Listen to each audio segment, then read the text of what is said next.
तो नमस्कार, स्वागत है आप सभी का। मैं हूं कृतिका और देश का सबसे भरोसेमंद चैनल डीडी न्यूज लेकर हाजिर हूं। आपका अपना पसंदीदा शो खबरों का सरपंच न्यूज पंच। और आज का न्यूज पंच बेहद ही खास है क्योंकि आज के अंक में हम बात करेंगे वक्फ को लेकर के। जी हां, वक्फ बोर्ड को पर जो विधेयक आया है उस पर पक्ष और विपक्ष दोनों की तरफ से अलग अलग तर्क पेश किए जा रहे हैं। क्या कुछ वो तर्क हैं बताएंगे विस्तार से आपको। साथ ही अपने संवाददाताओं के पास भी जाएंगे और उनसे जानेंगे कि आखिर वो जिस जगह पर मौजूद है वहां पर लोगों की तरफ से इस विधेयक को लेकर किस प्रकार का समर्थन और विरोध देखने को मिल रहा है। इसके अलावा पक्ष विपक्ष की तरफ से क्या कुछ कहा जा रहा है बताएंगे पूरी कहानी आपको। शुरुआत करते हैं आज के न्यूज पंच की। तो आज का जो न्यूज पंच है उसमें आज हम बात कर रहे हैं इस बिल को लेकर। वक्फ विधेयक जो सामने आया उस बिल को का नाम दिया गया है उम्मीदों का बिल। और इसमें क्योंकि कहा जा रहा है कि ये मुस्लिमों के लिए, खासतौर पर जो गरीब मुस्लिम हैं उनके लिए ये उम्मीदें हैं, तो इसीलिए इसका नाम दिया गया उम्मीदों का बिल। और इसमें क्या कुछ खास है, क्या कुछ बदलाव है बताएंगे सारे संशोधन आपको विस्तार से। तो आज संसदीय मंत्री किरेन रिजिजू ने लोकसभा में वक्फ बोर्ड संशोधन विधेयक पेश कर दिया और राज्यसभा में कल यानी कि गुरुवार को पेश किया जाएगा। अब इस बिल को नाम दिया गया है उम्मीद। बिल के पेश होने के बाद जैसी उम्मीद थी वैसी ही तस्वीर भी नजर आई। विपक्ष लगातार इस बिल का विरोध कर रहा है और इसे असंवैधानिक बता रहा है, तो वहीं सरकार इसे पारित कराने के लिए पूरी तरह से तैयार है। आज किरेन रिजिजू ने एक एक करके इस बिल के कई महत्वपूर्ण बिंदुओं को सदन में रखा, जिसके बाद चर्चा भी शुरू हो चुकी है और चर्चा के लिए 8 घंटे का समय है। अब ऐसे में देखना यह होगा कि विपक्ष इस बिल का विरोध करने के लिए क्या क्या तर्क देता है। हालांकि लोकसभा और राज्यसभा में नंबर गेम की अगर हम बात करें तो एनडीए के पास बहुमत है, जिससे बिल के पास होने की ज्यादा संभावनाएं हैं। हालांकि एक और जहां संसद में पक्ष विपक्ष आमने सामने नजर आ रहे हैं, तो वहीं दूसरी तरफ देश में अलग अलग जगहों से इस बिल के समर्थन की तस्वीरें भी सामने आ रही हैं। करेंगे अपने संवाददाता से चर्चा, लेकिन उससे पहले आपको दिखाते हैं कि किरेन रिजिजू ने आज क्या कुछ कहा है। तो अल्पसंख्यक मामलों के मंत्री किरेन रिजिजू ने आज इस बिल को पेश किया है और इस बिल को पेश करने के साथ ही जो महत्वपूर्ण बिंदु हैं उनको सभी के सामने रखा। उन्होंने बताया कि देश में 8.72 लाख वक्फ संपत्तियां हैं और ये जो बिल आज पेश किया गया इसका नाम रखा गया है उम्मीद, क्योंकि ये हर मुस्लिम की उम्मीद है। साथ ही उन्होंने कहा कि बिल पेश करके पुण्य कमाने का मौका मिला है। इस बिल को पेश करने के बाद उन्होंने ये बात कही, साथ ही कहा कि किसी की जमीन छीनने का कानून नहीं है, किसी की जमीन नहीं छीननी चाहिए और ऐसा कोई कानून नहीं है। रजिस्टर्ड संपत्ति पर कोई एक्शन नहीं है, क्योंकि इससे पहले कई सारे मामले ऐसे सामने आए जो किसी और के नाम पर रजिस्टर्ड है लेकिन उसे वक्फ संपत्ति बताया जाता था। इसी बीच अमित शाह क्या कुछ कह रहे हैं लोकसभा में, आइए सीधा रुख करते हैं। अध्यक्ष महोदय, क्योंकि जो बात निकल के आई है वो मैं फिर आगे बढ़ा दूं। अध्यक्ष महोदय, जो बात सोशल मीडिया या और जगह गुपचुप हो रही है, कहीं ऐसा तो नहीं था कि अभी कुछ दिन पहले यात्रा जो हुई है वो कहीं 75 वर्ष की एक्सटेंशन वाली यात्रा तो नहीं थी। अध्यक्ष महोदय, ये जो इस बार जो वक्फ बोल रहा है, तो लोकसभा से सीधी तस्वीरें आपको दिखाते हैं जहां पर समाजवादी पार्टी की तरफ से इस वक्त अखिलेश यादव अपनी बात करते हुए नजर आए और चर्चा में शामिल हुए थे। इसी के साथ आपको दिखाते हैं कि वक्फ बिल पर सभी की नजर आज रही, क्योंकि लोकसभा में चर्चा भी हो रही है, वहीं दूसरी तरफ जश्न का माहौल भी देखने को मिल रहा है और तीसरी तरफ विरोध प्रदर्शन भी जारी है। वो तस्वीरें अपने दर्शकों को दिखाते हैं एक बार। तो अलग अलग तस्वीरें इस वक्त आज सेंट्रल वक्फ काउंसिल में टोटल 22 मेंबर्स में 4 नॉन मुस्लिम से ज्यादा मेंबर नहीं हो सकते हैं। 3 मेंबर ऑफ पार्लियामेंट होगा, 10 मेंबर मुस्लिम कम्युनिटी से होगा, 2 फॉर्मर जजेस होंगे सुप्रीम कोर्ट और हाई कोर्ट के, 1 advocate of national eminence member रहेंगे। आउट ऑफ 10 मुस्लिम मेंबर्स 2 महिला अनिवार्य है। तो किरेन रिजिजू की तरफ से आज इस बिल को रखा गया सभी के सामने और साथ ही इस बिल में जो महत्वपूर्ण पहलू हैं उनका भी उन्होंने सभी के सामने उसको रखा, जो कंफ्यूजन थे वो उन्होंने बताए। लेकिन इसके साथ ही जहां एक तरफ आमने सामने की लड़ाई या यूं कहे कि पक्ष विपक्ष आमने सामने नजर आया, वहीं दूसरी तरफ देश में अलग अलग जगह से इस बिल को लेकर समर्थन का माहौल भी देखने को मिला और तीसरी तरफ विरोध प्रदर्शन भी पार्टियों की तरफ से देखने को मिला। फिलहाल ये 3 तस्वीरें इस वक्त आपको दिखा रहे हैं, जिसमें पहली तस्वीर में आपको दिखा रहे हैं कि लोकसभा में आज इस वक्त चर्चा चल रही है और अखिलेश यादव को, जैसा हमने आपको दिखाया अभी, वो जवाब भी चर्चा में शामिल होते हुए नजर आए। वहीं दूसरी तरफ देखिए जश्न का माहौल है इस वक्त वक्फ बिल को लेकर के, क्योंकि इस वक्फ बिल में अगर हम देखें तो कई सारे बदलाव किए गए हैं। मुस्लिमों को किस तरीके से इसमें शामिल किया गया है, खासतौर से महिलाओं को किस तरीके से शामिल किया गया है, उसको लेकर ये खुशी देखने को मिल रही है। और इसी बीच सीधा रुख करते हैं इस वक्त लोकसभा का, अखिलेश यादव क्या कुछ कह रहे हैं, आइए सुनते हैं। को अहमियत न देना भी नाइंसाफी है। अध्यक्ष महोदय, नाकामी केवल यहां तक नहीं है और भारतीय जनता पार्टी क्या है, मैं केवल एक पुरानी घटना याद करता हूं।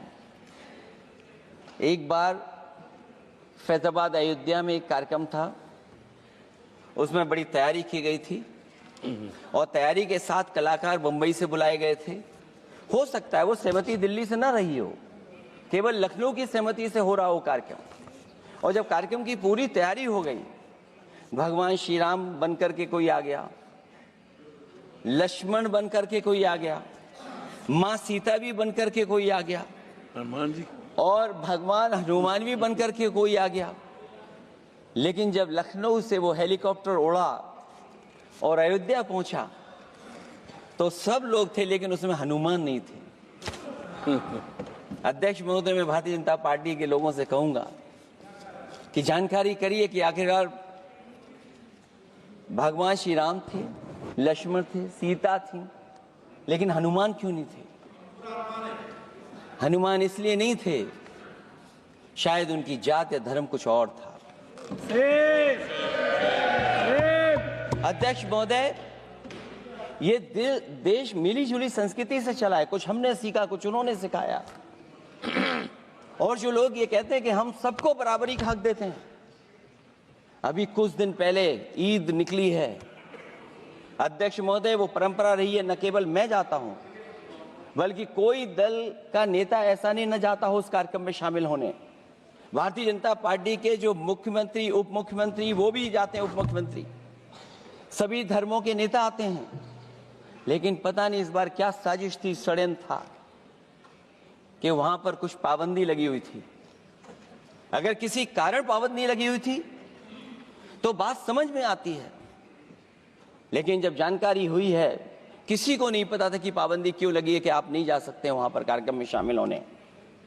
क्या यही भारत है, यही संविधान हमें रास्ता दिखाता है? अध्यक्ष महोदय, मंत्री जी बताएं हमें, वो खुद भी माइनॉरिटी हैं, भगवान बुद्ध के रास्ते पे चलते हैं। भगवान बुद्ध का रास्ता दूसरा है। हम आपको अपना मानते हैं तब भी जब आप हमारे बहुत सारे ग्रंथों को नहीं मानते। तो लोकसभा से ये तस्वीरें आपको दिखा रहे हैं जहां पर वक्फ बिल को लेकर इस वक्त चर्चा हो रही है और चर्चा में शामिल होते हुए नजर आए समाजवादी पार्टी के सांसद अखिलेश यादव। और इसी के साथ आपको बता दें कि अमित शाह की तरफ से आज इस बिल को लेकर क्या कुछ कहा गया है, एक बार वो आपको सुनाते हैं। कमेटी ने इस पर सुविचारित रूप से अपना मत प्रकट किया। वो जो मत प्रकट हुआ, वो मत फिर से कैबिनेट के सामने गया। कमेटी के जो सुझाव थे, ये भारत सरकार की कैबिनेट ने स्वीकार किए और अमेंडमेंट के रूप में किरण रिजिजू जी लेकर आए। ये तभी होता है जब ये ऑफिशियल अमेंडमेंट कैबिनेट की अनुमोदन के बगैर आता है। अगर कमेटी ने कोई बदलाव ही नहीं करने हैं तो ये कांग्रेस जैसी कमेटियां नहीं, हमारी लोकतांत्रिक कमेटी है मान्यवर। हमारी कमेटी चर्चा करती है, चर्चा के आधार पर विचार करती है और परिवर्तन करती है। अगर परिवर्तन को स्वीकार ही नहीं करना है तो कमेटी काहे को लिए है भाई? तो जेपीसी में जिस तरीके से चर्चा हुई हो उसके बाद उसका जिक्र करते हुए नजर आया अमित शाह। और इसी के साथ में रामदास अठावले और डिंपल यादव की तरफ से क्या कुछ कहा गया, एक बार वो भी आपको सुनाते हैं। ये बिल की राजनीति हो रही है। ये बिल मुसलमानों के फायदे का बिल है। ये बिल के माध्यम से मुझे लगता है कि वक्फ बोर्ड जो होता है, वक्फ बोर्ड की पूरी प्रॉपर्टी कुछ लोगों के हाथ में होती थी, उसका फायदा आम मुसलमानों को बिल्कुल नहीं होता था। इसीलिए आम मुसलमानों के फायदे का बिल है। सत्ता पक्ष है वो जो मूल हमारे जो मुद्दे हैं आज, जहां गरीबी लगातार देश में बढ़ रही है, बेरोजगारी बढ़ रही है, उससे ध्यान भटकाने की ये बात हो रही है। और जहां यह डेफिनेटली विपक्ष में फॉर नहीं है मुस्लिम्स के लिए, वहीं आम जनता को इस बिल से कुछ हासिल होने वाला नहीं है। और तो डिंपल यादव कह रही है कि इस बिल से आम जनता को कुछ हासिल नहीं होगा, लेकिन सही मायनों में अगर देखें तो ये जो संशोधन हो रहा है उससे मुसलमानों को किस तरीके से फायदा मिलेगा, एक बार वो आपको दिखाते हैं। तो इस संशोधन से अगर हम देखें तो मुसलमानों को सीधे तौर पर फायदा मिल रहा है। महिलाओं को प्रतिनिधित्व इससे मिलेगा क्योंकि कम से कम 2 मुस्लिम महिलाओं को शामिल करने का प्रस्ताव इसमें रखा गया है। इसके साथ ही अधिकार के साथ फैसले लेने में भी भागीदारी महिलाओं को मिलेगी। जो हम कहते हैं कि महिलाएं अब आगे बढ़ रही हैं, उसमें सीधे तौर पर अब महिलाएं और आगे बढ़ती नजर आएंगी। इसके अलावा संपत्ति का बेहतर उपयोग इसके जरिए किया जा सकता है। जो ये संशोधन हो रहे हैं, गरीब, विधवाएं और बच्चों के लिए अधिक संसाधन आगे आने वाले समय में उपलब्ध होंगे। जो वक्फ की संपत्ति है वो इन सभी के लिए काम आएगी। महिलाएं भी कहीं ना कहीं उत्तराधिकारी होंगी, जो कि अभी तक नहीं है। महिलाओं का संपत्ति में नाम नहीं होता है, लेकिन अब इसके बाद में उनका भी नाम होगा। पिछड़े वर्गों को सीधे तौर पर लाभ मिलेगा, फिर चाहे वो शिया हो, सुन्नी हो, बोहरा हो। समुदायों की जरूरत पर भी फोकस हो सकेगा। किस किस समुदाय को क्या कुछ जरूरतें हैं उन पर भी फोकस रहेगा। संपत्तियों के दावों के लिए सत्यापन जो है वो अनिवार्य रखा जाएगा। पारदर्शिता में सीधे तौर पर हम देखें तो सुधार होगा। लेकिन इसके साथ ही वक्फ बिल पर आमने सामने इस वक्त नजर आ रहे हैं पक्ष और विपक्ष, और पक्ष की तरफ से क्या कुछ तर्क दिया जा रहा है और विपक्ष क्या कुछ कह रहा है वो आपको बताते हैं। कुप्रबंधन और भ्रष्टाचार पर रोक लगेगी, ये बात पक्ष की तरफ से कही जा रही है, लेकिन वहीं विरोध में कहा जा रहा है कि इससे कहीं ना कहीं नए नए विवाद आगे आने वाले समय में खड़े होंगे।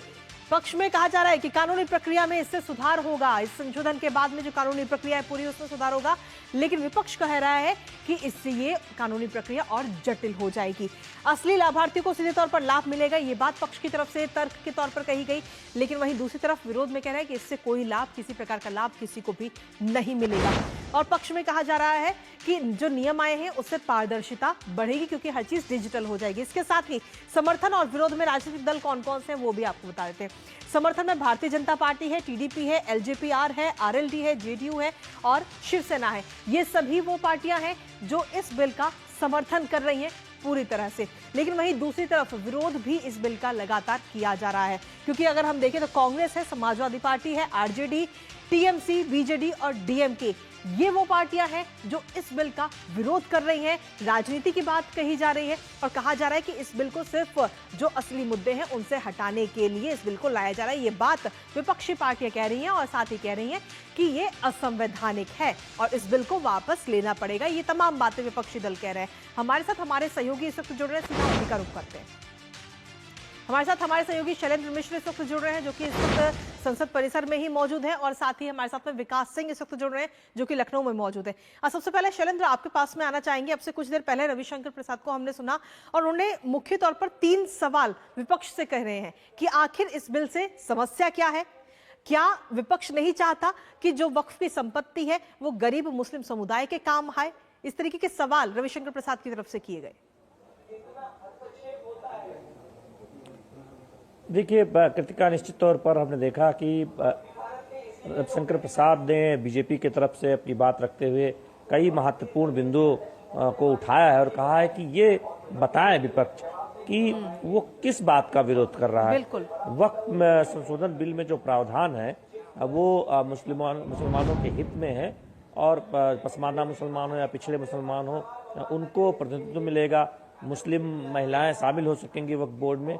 तो अब फिर आखिर विपक्ष, कांग्रेस पार्टी या विपक्ष किस बात का विरोध कर रहे हैं, ये बात रविशंकर प्रसाद ने कही। और उससे पहले किरण रिजिजू, जिन्होंने बिल को सदन के पटल पर रखते हुए चर्चा के लिए विस्तार से तमाम उन संशोधनों के बारे में बताया जो इस बिल के जरिए प्रस्तावित है। और ये बात बहुत स्पष्ट तौर पर उन्होंने कही कि ये कहा जाता है कि रेलवे और सेना के बाद सबसे ज्यादा वक्फ की जमीनें हैं भारत में और दुनिया में सबसे ज्यादा जमीनें वक्फ की भारत में हैं। लेकिन फिर भारत का मुसलमान गरीब क्यों है? यानी उसके प्रबंधन में कोई कमियां है उन जमीनों की, और उसकी आय जो है वो मुसलमानों तक, गरीब मुसलमानों को सही से नहीं मिल रही है, उसका फायदा नहीं मिल रहा है। तो ये सब बातें कही। अभी हम अखिलेश यादव को देख रहे हैं समाजवादी पार्टी की तरफ से बोलते हुए। इससे पहले गौरव गोगोई ने भी बात रखी थी सदन में, विपक्ष के उपनेता है कांग्रेस के, और उन्होंने अपनी बात कांग्रेस की तरफ से रखी और कई सवाल उठाए संशोधनों को लेकर, प्रस्तावित संशोधनों को लेकर, सरकार की मंशा को लेकर। तो एक जोरदार बहस हमें देखने को मिल रही है लोकसभा में वक्फ संशोधन बिल पर। चलिए आपके पास वापस आएंगे शैलेंद्र। हमारे साथ में इस वक्त विकास सिंह भी जुड़े हुए हैं लगातार लखनऊ से। विकास, लखनऊ में आपने आम लोगों से भी बात की होगी इस बिल को लेकर के, उनकी तरफ से किस तरीके की प्रतिक्रिया देखने को मिल रही है? देखिए, अगर लखनऊ समेत उत्तर प्रदेश की अगर बात करते हैं तो 2 लाख से ज्यादा संपत्तियां वक्फ की हैं, और आम मुसलमान का उससे क्या कुछ भला हुआ, क्या कुछ बेवा जो महिलाएं हैं उनका भला हुआ, क्या कुछ तलाकशुदा जो महिलाएं हैं उनका क्या कुछ भला हुआ, आखिरकार जमीन पे वो नजर नहीं आता है।